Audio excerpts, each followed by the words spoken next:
The sand motor project has been a tremendous piece of research, and it has also been of practical relevance to all kinds of stakeholders we will have on board today.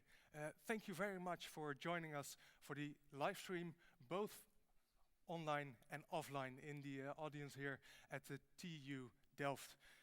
At Delft University, they do both groundbreaking and beach-nourishing research.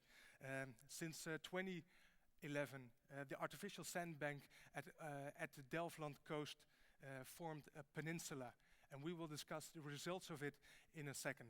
But before that, let's not draw a line in the sand, but keep exploring. The first part of our exploration is, with whom are we today? So my name is Rick van der Klei. I'll be your moderator, which you may have noticed by now.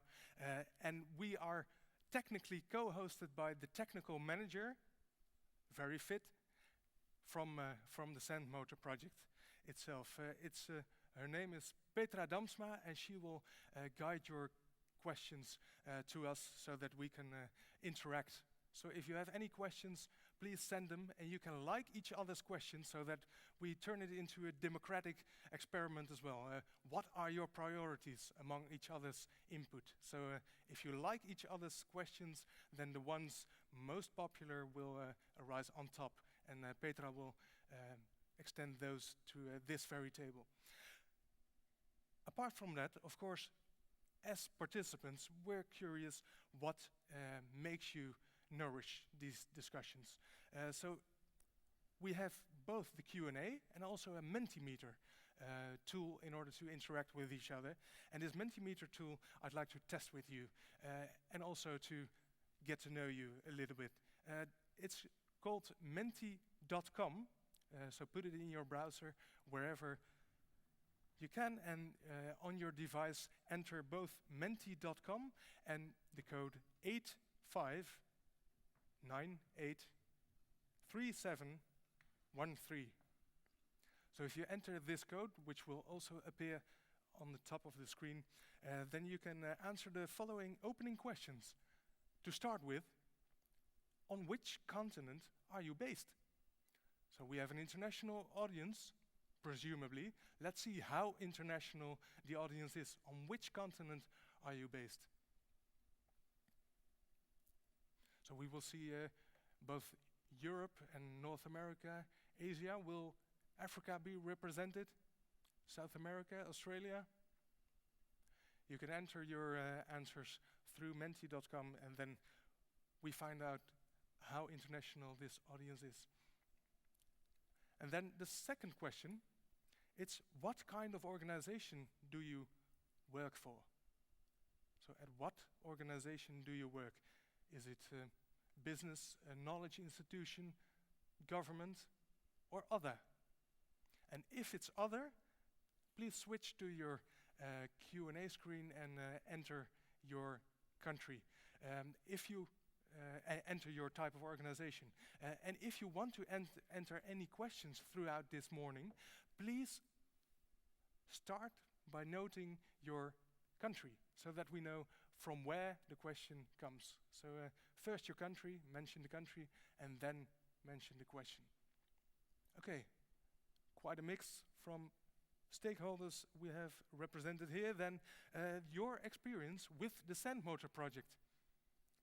Do you deem yourself a beginner or an expert or anything in between? And you can, of course, mention the number of years you are involved with the Sand Motor. So how many years? It's maximum 10. And if you have been involved with initiating this very project, then it's 10 for sure. And then the next step, from your professional commitment to the Sand Motor, let's see how you are involved with it personally. So how often do you visit the Sand Motor yourself, physically? Of course, over the course of the last 1 or 1.5 years, it will be less due to travel restrictions, but how many times have you visited the Sand Motor in your life? And we provide these answers to the ones who are politically responsible for building the sand motor. The organizations, the Ministry of Infrastructure and Water Management, of course, on the one hand, and on the other hand, the province of South Holland, where the sand motor is based. So we invite the two current executives from the Ministry of Infrastructure and Water Management, the Director General of Water and Soil, Jaap Slootmaker.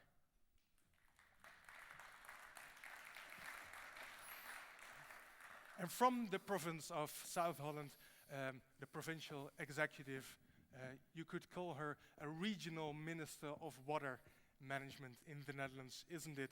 Jeannette Baljeu.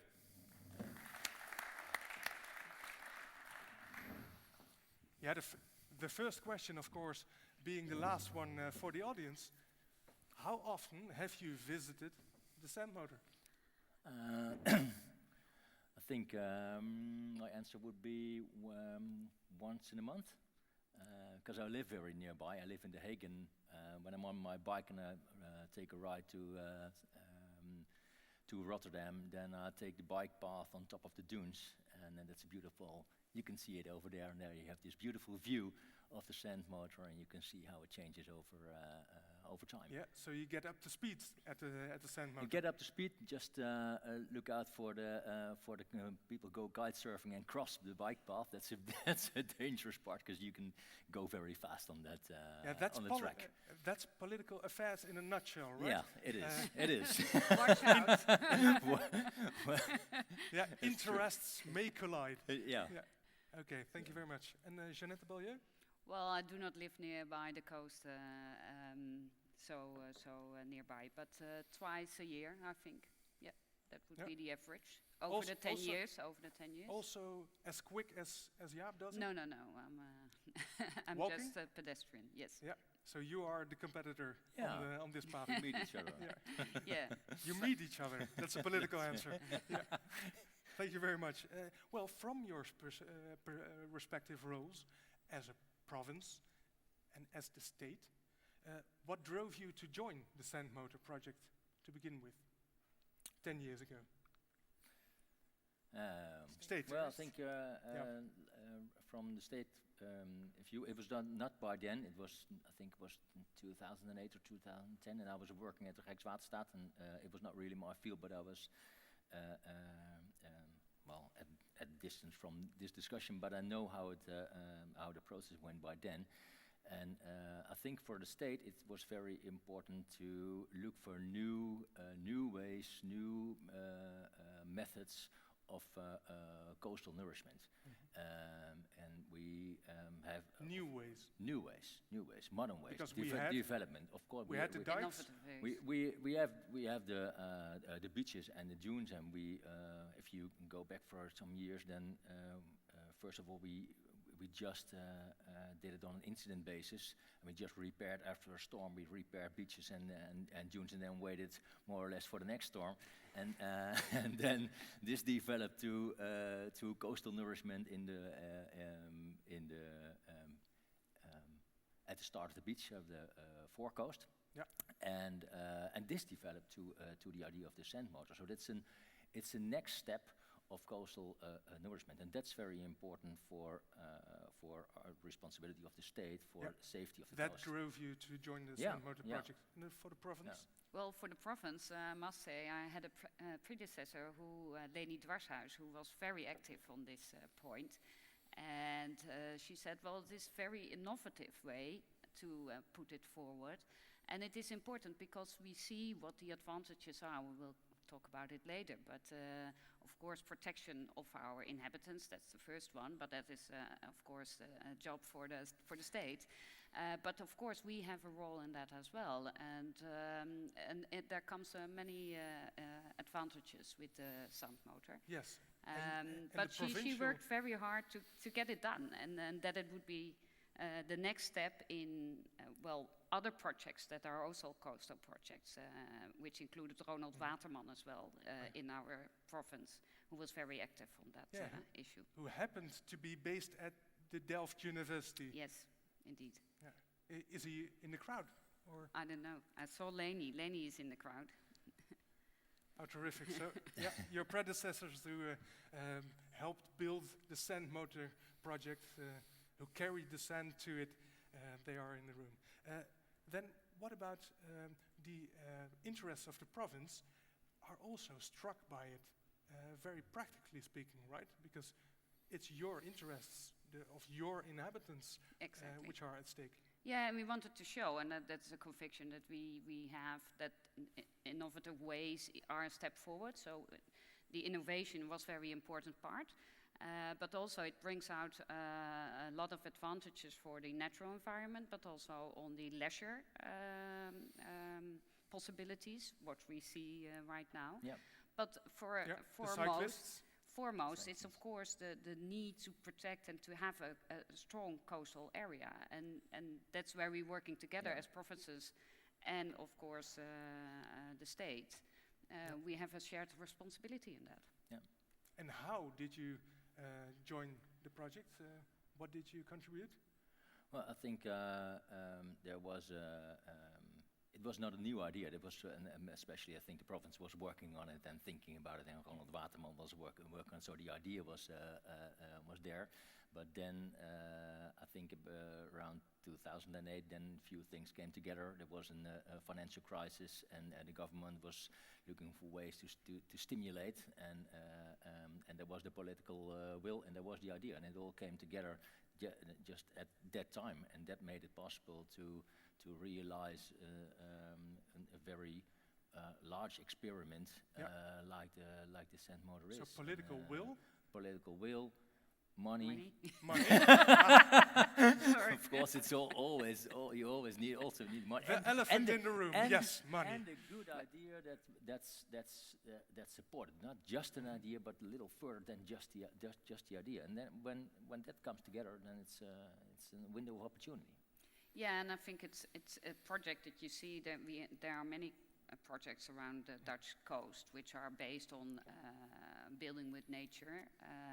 But this is a very innovative one, which is because it's the long-term aspects and the long-term how it will develop. We will learn about that, how it has developed in the 10 years during We this, will in a second. Yes. Exactly. So for us, it's also looking what would be the next step? Will there be other projects near the coast? I mean, there are some other areas that might be learn from this one, Yeah. and then we have to find the political will and the money again to do the next projects. Yeah. Fortunately, you are here. Exactly. You have political will, and you can find it around you. Or are you not working on follow-up projects already? We're always looking on other projects. Yeah, we are. And I think if you look at the problems we're facing in the near future, in the coming years and the next decades, with the climate change and sea level rise, it's for sure sea level will rise. We only do not know when it will happen and how fast, because it happens, but how fast and to what extent. And therefore, we have this knowledge program on sea level rise that was initiated by the minister and the Delta commissioner, and that must give us the answers to the questions we have for the future. And very important questions, and we need a lot of knowledge and experience. Yeah. And experiences like this will help in the decision-making process for those challenges we're facing. Yeah. Could each of you mention one challenge that has been addressed or had been contributed by the sand motor to address over the last 10 years? What is a challenge that... Well, maybe one unexpected one, because we see, as we mentioned, we saw a plus in the leisure, which was more than we expected. I leave the safety maybe to the state, but no, but we see a lot of advantages, and maybe one surprisingly one is that the natural environment that develops nearby the environment that there is already there, it helps us a little bit more in the questions of nitrogen questions. I have to Nitrogen? I have to look for the English one. Help me out here. Stikstof. I think it's nitrogen. Yes, Yeah. we have at this The moment university confirms.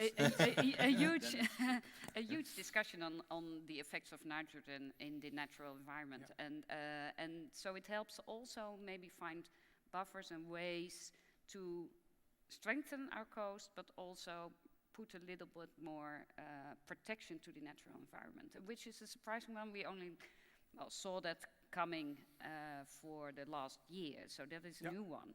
Protecting the natural environment.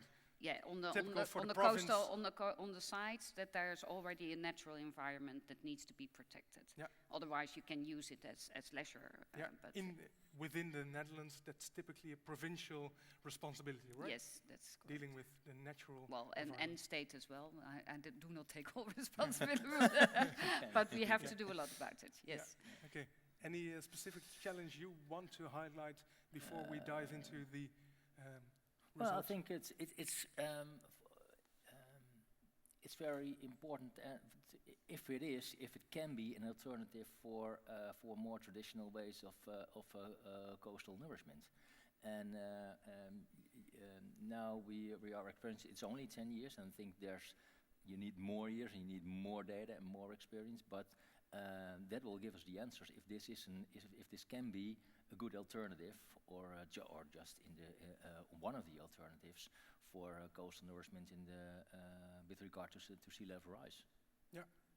So a natural environment, battling, hedging ourselves to the rising sea levels. I think the Dutch nation branding is fit for this project, right? Yeah. This is what we do. This is what we're working on. This is what we are as Dutch, fighting the water all the time. But at least we have a business as well, a sector that can really do it. So that's important as well. I mean. It's not only government. It was of course state and province, but it could only happen because there was a cooperation with institutes, with universities, and the private sector. Yeah. And you need all this three very of them. talk show table is too small. It's too small to invite everyone. It's not only government that makes things like this happen. Yeah. So the gratitude is extended to those absolutely, on a distance. Absolutely, on a safe distance. Yeah. Thank you very much for joining us and outlining your roles, the results, and how you deem those important. Thank you very much, Thank you. Jaap Slootmaker and Jeannette Baljeu. Thank you. Thank you.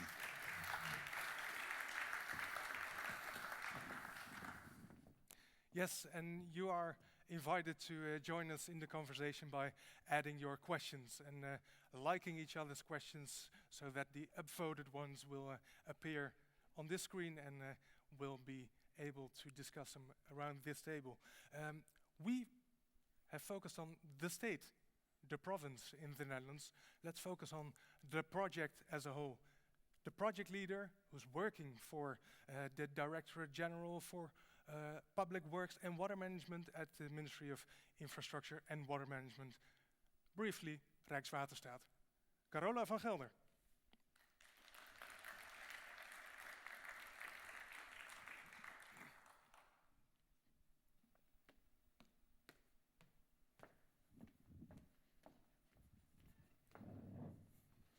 Hello. So we decided to be on a first name basis, Carola. Yes. What are you proud of after 10 years of research and practical research experimentation at the Zandmotor project? Well, the most proud am I of the fact that we actually have a Zandmotor, that we actually did it in 2011. We constructed it in 2011, and we developed a lot of knowledge, and we have a very strong collaboration with partners. And with that knowledge, that's already used by lots of scientists, knowledge institutes, coastal managers, and the government as well, national as international. And as Rijkswaterstaat, I'm very proud of the fact that we all are already using results and implementing results. For instance, for the pilot nourishments of the Ameland tidal inlet. And well, we keep on monitoring and we keep on developing because the Zandmotor is developing, is gaining. It's dynamic. It's dynamic. It's very dynamic, and it's still there after 10 years. Yeah. So. and is there, and you can find some new objects there. You brought something. Yes, I brought something that is very interesting as well. This has been found on the sand motor site itself, and this is a horn of a prehistoric ox. And sometimes you can find a lot of fossils at the sand motor when a new layer of sand is out in the open because of a storm, for instance. And well, in that perspective, the sand motor doesn't provide us only with technical content, but also with prehistorical objects. Yeah, the remains of a species of cattle. Yes, we have species here. of cattle, yes. Yeah. And what does that tell you? That we can find those things? Is that new? It's not new. You can find fossils And the everywhere. fossil isn't new, but no, to find it. It's very old. No, but it says that the sand that has been used for the sand motor comes from the deeper North Sea, and well, it tells us that there were animals living in a prehistoric time. So, and that we can find them on the sand motor is something that is very valuable as well, except for all the results we did in the monitoring. So hence this fossil is valuable to you. Yes. Yeah. Okay, and there are also a number of objectives you set at the start of this project. 3, if I'm not mistaken. Yes, that's true. Yes, and you brought a movie. I brought a movie, and I think it's good to show the movie before I get into all the results, to have a little overview of what we did. Maybe a guide to view, to the viewers. If you watch the movie, think about the objectives that the Sand Motor project may serve. So, time for a clip.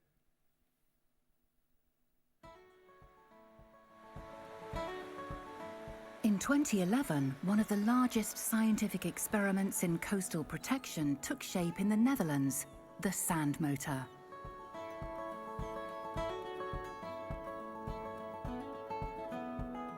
An artificial peninsula designed to nourish the coast for the coming 20 years. The Sand Motor slowly spreads towards the beaches and dunes under the influence of waves, tides, and the wind. Here, nature does its job. Different plants, birds, and other animals emerge, while nature lovers explore the fascinating and unique coastal landscape of the Sand Motor. To plan the realization of the Sand Motor, financial resources, knowledge, skills, and cooperation of all parties involved were essential. For such a large-scale project, it was quite a challenge to get everyone on the same page. 3 goals were defined: contributing to coastal safety, adding an attractive area for leisure activities and nature development, and stimulate knowledge development about coastal management. At the start of this ambitious project, there were only calculated assumptions about what was going to happen in the next couple of years. There were lots of challenges and numerous questions. Right after its completion, the Sand Motor was still a largely empty peninsula of sand, ready for nature to spread its sand to the beaches. And it did exactly that. For 10 years, we studied the functioning of the Sand Motor. Now, a decade later, we can share the results. The conclusions are positive. The Sand Motor contributes to coastal protection, provides a wealth of new knowledge, and is good for both nature and recreation. The Sand Motor contributes to coastal safety in the long run. Current and wind cause the large quantity of sand to spread over the beach and dunes. It took a while for these dunes to emerge. In the first 5 years, the sand hardly reached the dunes because of the lagoon and the dune lake. Well, you need a couple of ingredients for the development of the dune area. You need sediment transport and you need vegetation. And while there's a lot of sediment, the amount of the magnitude of sediment transport was less than expected, and therefore the dunes grew less fast than we expected. There are 2 water bodies. It's the lagoon and the dune lake. The dune lake doesn't have a connection with the sea. The water in the dune lake is also fresh, and we see that sediment that is carried by wind is depositing in the dune lake. It falls into the water and it stays there. There's no mechanism that mobilizes it again. So slowly this dune lake is filling itself with sediment and it becomes smaller, and we see the result of that. we're here standing near the lagoon. This lagoon fills with high tide and low tide when it's connected to the sea, and therefore there's exchange of water between the sea and the lagoon. And this water carries sediment and brings also sediment in the lagoon. So in the lagoon it's a bit more complex. We have the wind blowing sediment, like in the dune lake, but we have also the waves and the tides bringing sediment in the lagoon, and therefore also the lagoon gets smaller. It's chosen to deposit sediment in a way that natural forces distribute the sediment in the coastal profile, and natural forces cause dunes to grow. The sand motor offers plenty of space for nature and recreation. The increase in the number of benthic animals, and consequently shorebirds, shows that a project such as the sand motor can quickly provide a greater diversity of species in the nature area. Most of the coastline in the Netherlands is the coast is quite a straight line, and the velocity of the sea movements is everywhere the same. So you get an average type of life in the shallow shoreline. But here in the sand motor, there is a lot of variation in the environment. There are locations where the currents are more strong and locations where the currents are really almost absent. And in environments, you have a lot of variation. Hikers and kite surfers have also found their way to the sand motor. So it is truly a win-win-win project.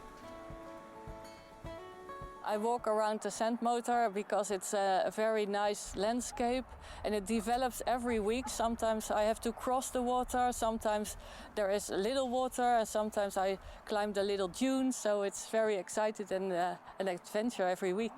It's nice to see that the sand motor is used by people on horses, the cyclists on the path around here, and the people who stay at holiday homes. You see them enjoying and loving the environment. Yeah, it's very nice to see. In addition to the direct benefits, the sand motor also yielded a wealth of information. We are already using this knowledge in new coastal maintenance schemes. The sand motor has proven to be a successful pilot project. The construction of this special stretch of beach provides space for nature, contributes to long-term coastal safety, and also offers a valued recreational area for hikers and kite surfers. Moreover, we have gained a wealth of experience that has been applied to other places in coastal management.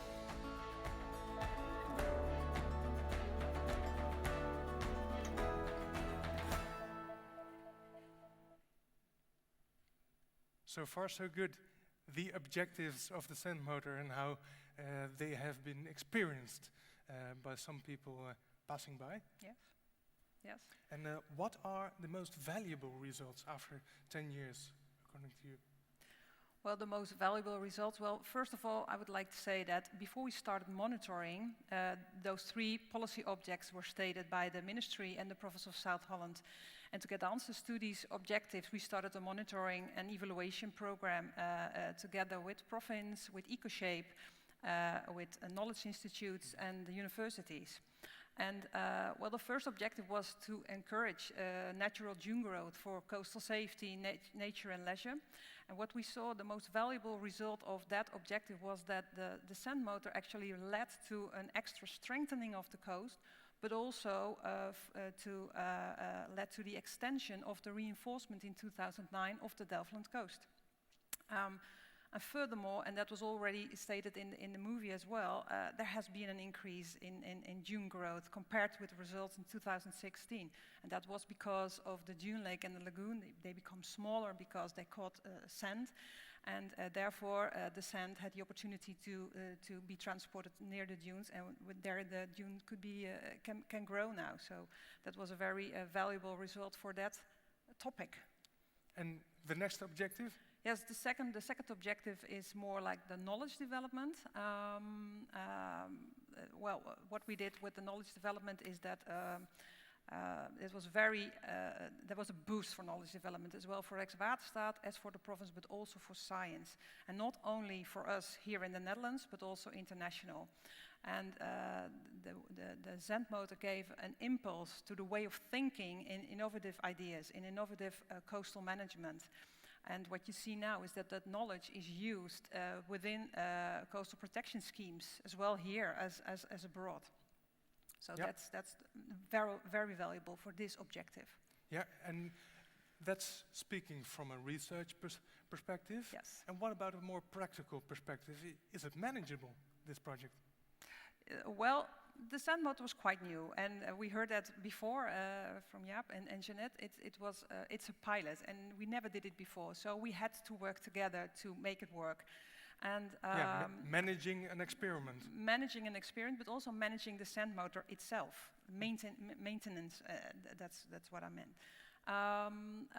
So we had to work together on this coastal management, and well, what we can say now is that all the safety problems that were supposed to be, we managed them. For instance, we constructed a water safety app that was for lifeguards, used by lifeguards, but also the possible risk of pollution of the groundwater was tackled by constructing a drainage system in the dunes. On the other hand, we also see we did see the combination of nature on one hand and leisure on the other hand. That could be a risk, for instance, for dune growth. You can have occasional car tracks, but also the beach cleaning can have an effect on the development of young dunes. So that was a detrimental effect. That could be, but well, that's what we sorted out, and we worked together, and I think it went fine. And but we still have to continue working together, and because, as I said, it's still there, and we have to go on. Yeah, and that's the technical management of things, but also the socio-economic management, because there are people living there, for instance. Yes. Have you performed any analysis on the socio-economic Yes, management? actually that's within the third objective. The third objective was the development of an area for leisure and nature. And except for the dune growth we already discussed, what we also found was a more finely graded nutrient-rich sediment is present at the sand motor, and that has an impact on the enriched seabed life. And if you have an enriched seabed life, birds will come, like cormorants, sandwich terns, common terns, but also the sandwich terns. Sandwich terns, yes. That sounds edible. Yeah, but it's a bird. Maybe you can eat it, but okay. No, it's not very common in this region to have those birds. So that was very specific. This biodiversity. Yes. Yeah. So, but also for the leisure, the sand motor resulted in an area with lots of opportunity for leisure activities like the kite surfing. But on the other hand, the sand motor was less attractive for the specific bathers. And we think that's because of those kite surfers, or no, maybe. But most of what we found out is that it's less attractive because the distance to the sea is too far, and also the location of the sand motor is not very easy. It's not like a Zandvoort or Noordwijk, so you have to travel. So such a long walk to the sea. Yeah, I know. Yeah. We are on a holiday. Yeah. Give us a break. Yeah, well, but overall, I think the best result is that the sand motor seems to have a small but very significant effect on positivity and popularity and the amenity value of the coastal zone. Yeah. What do you do with these results? Well, we do a lot with the results, and what Rijkswaterstaat would like to do is, and we are already doing that, is to implement the results in our coastal policy and coastal management. And one of the examples, as I mentioned before, is that we use the thinking of the thoughts of the building with nature principle into our pilot nourishments of the Amelander tidal inlet, but also the up north in the Watermanagement area. And what we also saw is that the multifunctional approach we used in the sand motor was also used in the reinforcement of the Hosbos and Petter sea defense. So, and what we saw from our end evaluation from the report is that the results show that a sand motor concept can actually be applicable in coastal policy, in the coastal management, and also the scalability of a sand motor can be used in the near future when sea level is rising and when the need for sand might be more and more. So that's what we want to. That's why we want to implement all these results and cope with with the future. Yes, after 1 decade of experience, you can also assess, does it work or not? Yeah. Well, let's see. I have another example for you. Another movie.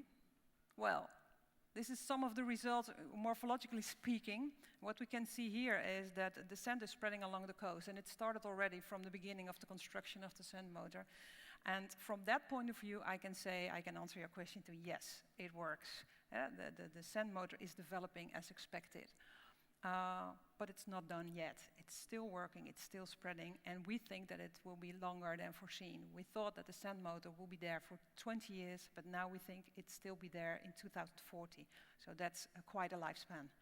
Yeah, quite a lifespan, and quite an opportunity to have more out of these living labs. In this living lab, which it is, the sand motor, you can measure more than what you have done so far, I presume. Absolutely. So let's ask the participants, what else would you like to measure? What are you interested in? For, let's say, we give the researchers an assignment for the coming decade or 2 decades. What is it that you'd like to know? What are you curious about? You can enter this, of course, in the Mentimeter poll that is on screen. What strikes you if you're reading the suggestions from the audience? What they would like to see measured? The natural dune growth. Well, we keep continuing following the dune growth from Australia. I see significant wave height. That's a good one. Yeah, we probably... Yeah, Australia is interested in wave heights because they want to know whether they are good for surfing. That's, well, come to the sand motor. You can start learning kite surfing there, but it's a very unique... Yeah, kite surfing, but wave surfing. Wave surfing, yeah, well... Is that possible there? Yeah, I think so. There are waves. Storm erosion impact, yes, that's a topic that will be done by the university. There will be lots of projects from university that will give a follow-up of this monitoring program, of course, and we will do it as well as Rijkswaterstaat. Okay, so that's already part of it? It's already part of it. Some of it are, if there's one on screen you would like to pick, if there's one you want Quick to add reading. to... yeah? Do you see anything that strikes you as relevant or interesting?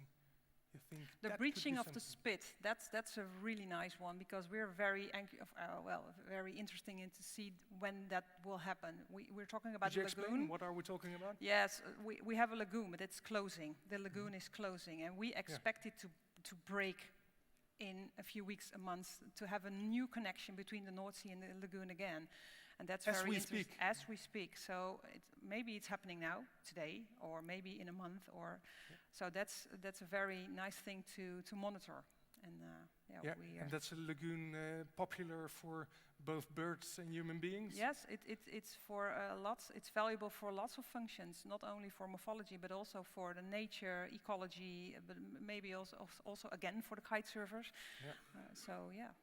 And multifunctional. from the research done so far, after 10 years, what's your biggest surprise? Oh, my biggest surprise. I think the biggest surprise is what we gained with communication. It's something completely different, but... Communication. Communication. Because in the beginning, some people were very worried about, for instance, the swimmer safety. So we constructed a swimmer safety app. But also we placed a lot of signs near the paths to the sand motor to tell people where to walk because of the tides. If you're on the sand motor, you don't know where you are, you don't know when the tide is coming up or not. So we had trails pointed out. Yeah, you don't know whether there'll be a director general on his racing well, cycle. Well, yeah, maybe. So guidance was very, very important. Well, this worked really well. And we made these people regain trust and even become proud of the sand motor. So through communication, we try to inform all stakeholders. We try to give presentations. We invited people to come over to have a look what we're doing.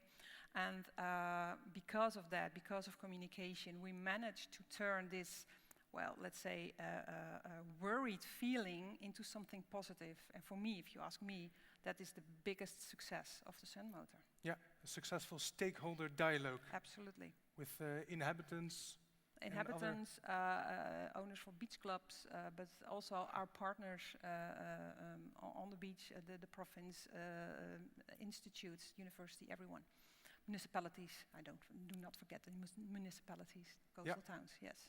So there's a lot to make the two meanings of the Dutch word polder model visible at the Sandmotor project. But very active and very dynamic as well. Yeah, thank you very much, project leader Carola van Gelder. Thank you. And we will harvest after the break with each other as well. Thank you. Thank you very much, Carola.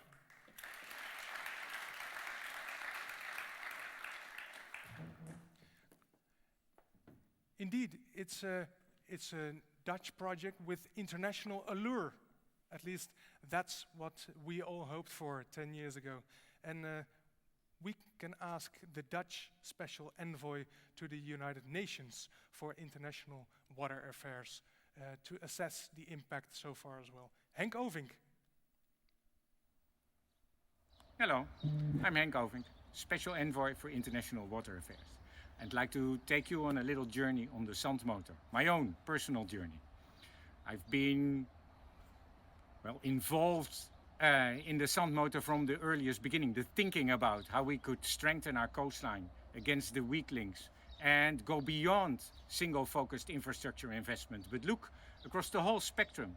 What our dredgers learned, what our engineers brought us, what our Knowledge Institute learned us, how we could incorporate scenarios and data into future-proof thinking, and most importantly, how we could work with nature, learning from the capacity the sea brought us.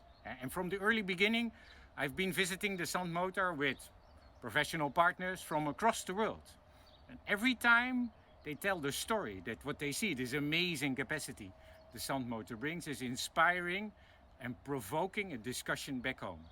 It's not that you can copy-paste a Zandmotor to Egypt or the United States, but in its essence and the lessons and principles that are the foundation on how the Zandmotor works and what we can learn from them, yes, that is what we can replicate. That is what we can bring to other places around the world. And this is also how the Zandmotor is inspiring international collaboration, and therefore so important for me as a water envoy in advocating for water awareness and building water security around the world.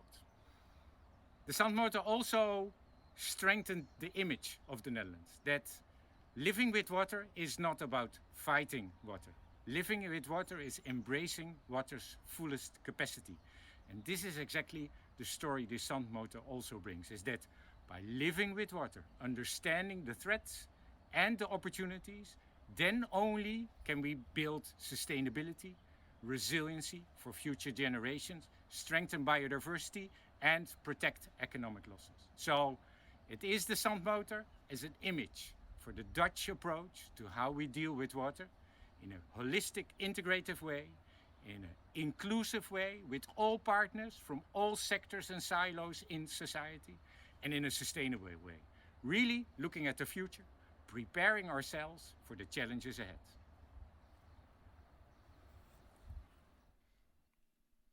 Yeah, so international allure, so we can assess the impact from the local environment with local stakeholders, as described by Carola, to the international arena described by Henk Ovink.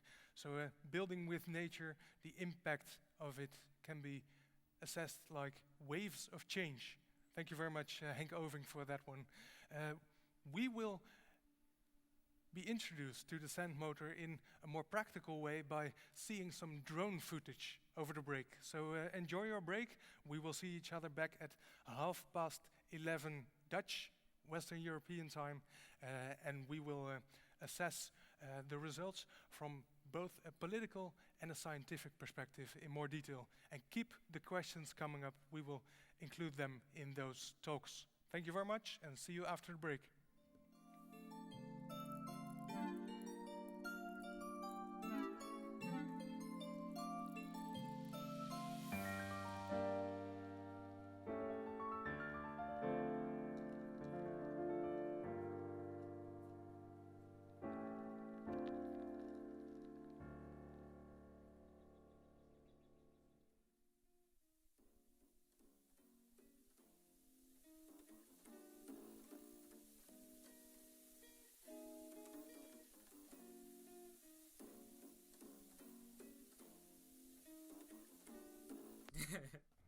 I was hanging with you and then I realized I didn't think it was true. I was surprised when I found out I'd fallen for you.